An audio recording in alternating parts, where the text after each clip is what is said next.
Hey, welcome back. Thanks for watching and sticking with me. This is part 2, and I am going to be starting it off with some problems I've been having with this oak. It's starting to crack everywhere, which is not good, and it's really thin, so I'm going to redo the whole front face of it with this cabinet grade plywood. It's 3/4 of an inch thick, and it'll be a lot less flimsy, a lot more durable, and I'm going to be painting it anyway, so this works just fine for what I need. But instead of doing miter joints, I'm actually going to be doing pocket holes. So just 2 pocket holes on each side of the side pieces and glue them together, screw them together, and that's all there is to it.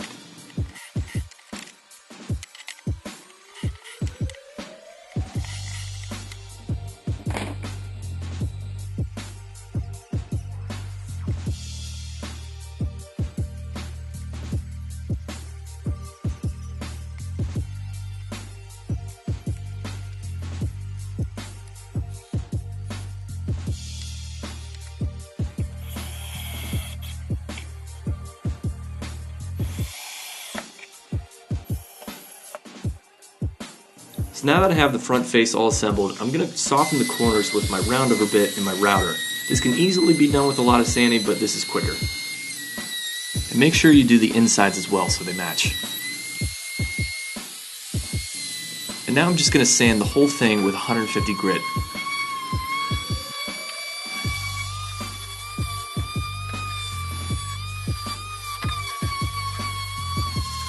And once that's done, I'm going to move back to the cabinetry to hide some of this wire and put it back on it. This can easily be done with a bit of tape or some zip ties, or really whatever you have on hand just to hide it.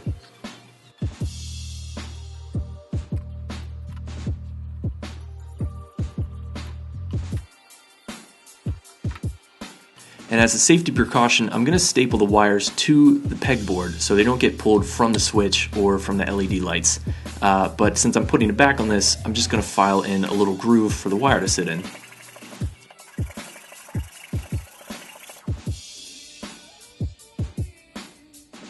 And for the backing, I'm just going to use 1/4 inch hardboard. It's lightweight, durable, inexpensive, and perfect for what I need. So all I'm going to do here is size it up and make the cuts.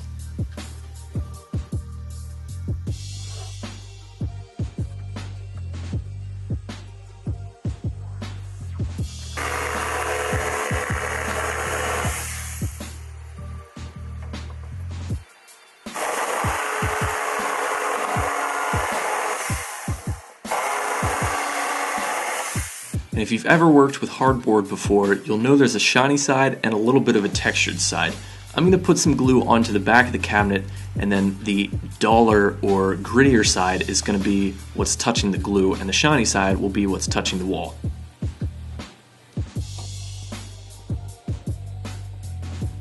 So once you have it situated into place, just tack it down with some brad nails or regular nails, and this will add some more rigidity to the whole structure since they are miter joints, so they're not going to be as strong as finger joints or box joints and things like that. So this will help out with that.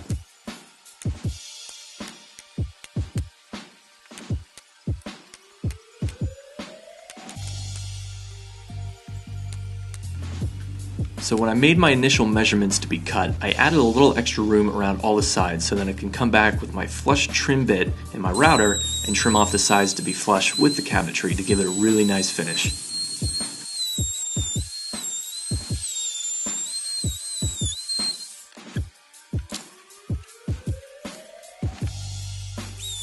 You'll also want to be really careful around the wire since it does protrude out the bottom. Just go up as close as you can get it and then come back with a razor blade or a little saw and just be very, very careful not to actually cut the wire. I'm just making a few light passes and hitting it really lightly with a hammer, and that did the trick.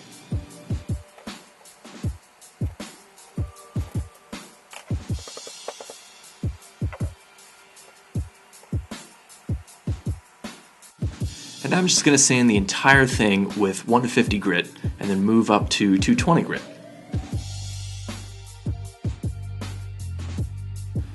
And now I'm going to add some primer. If you bought Krylon Color Max, do yourself a favor and just throw it right in the trash can, because it is awful. Now it was a little chilly outside, but it wasn't windy or anything, and I did warm the can up as well as the cabinet. I brought them right from the indoors, so it should have been working fine, but it was not covering at all. It was doing a terrible job. So I reverted back to generic, regular white house paint and covered it up with 2 coats. And now I'm going to move on to the plexiglass front. If you've ever priced out plexiglass, you'll know it's pretty expensive. So I bought a $9 poster frame, and I'm just going to take out the frame components as well as the cardboard backing and just keep the plexiglass front. It is a little flimsy. You can go the more expensive route and get something more sturdy, but since this is purely aesthetics, this will work just fine for me. So now I'm going to measure up the lid and see what I need, and it's not perfect size. When I first originally measured this out, the poster frame would fit perfectly, but I forgot about the brackets that hold the hydraulic lift. So I'm just going to trim this a little bit, and all you need to do is measure out what you need and then make a few light passes with a brand new box cutter blade.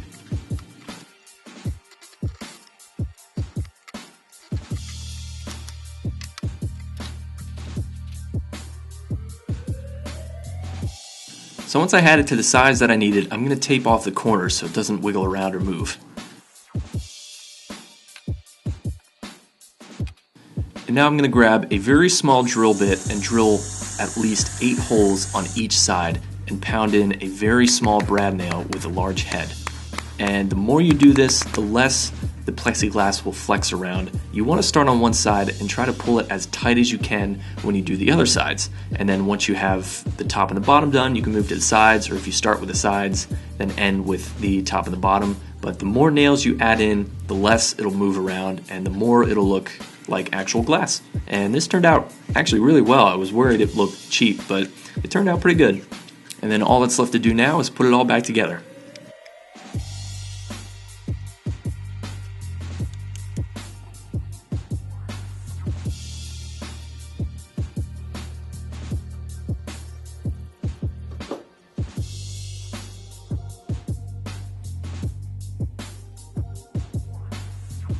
Alright, so I'm going to add some letters to the front of this. My original idea was to make it zombie theme, so I'm going to write out a phrase that I know I have enough letters to do, which is "in case of zombies." And in order to center this with the cabinet, I'm going to write out the phrase and then put a number under each one of the characters, including the spaces. If I have an even number, it'll be a space between letters. If it's an odd number, it'll be an actual letter. My number is 9, which is the space in between O and F. So that's where I'm going to start. I'm going to find the center of the cabinet, and that's where I'll put an O and an F right next to each other. And then from there, you just work your way out to the rest of the phrase, either left or right. I'm going to add some straight lines with a ruler just so I have all the letters aligned both top and bottom. That way none of them look a little off or one of them's lower or higher than the other. Another thing to keep in mind is that some letters are thicker than the others, so an I is not the same width as an M, so just keep that in mind and space accordingly. And I also have some cool decals that I had laying around. One was a zombie hunting license, and the other one's just a cool decal saying, you know, you're a zombie hunter, which is, it looked pretty cool. So these are the brackets I'm going to hang the case on, and I'm going to switch out the screws to 3-inch long drywall screws that will go into a stud, and then the screws that came with the bracket will go up through the bracket into the case, making sure I have a strong hold to the wall as well as the case. So the reason I made it as wide as it is because this case spans 3 stud locations. So I'm going to find the first stud and then put in the bracket. And it's a really good idea to pre-drill your holes because that way you'll know you hit a stud and you won't split it when you drive the screw into it. So measure over about 32 to 33 inches. There should be another stud in the wall because they're 16 inches apart. And then take a really long level, make sure it looks good, and then mark where the second bracket should go.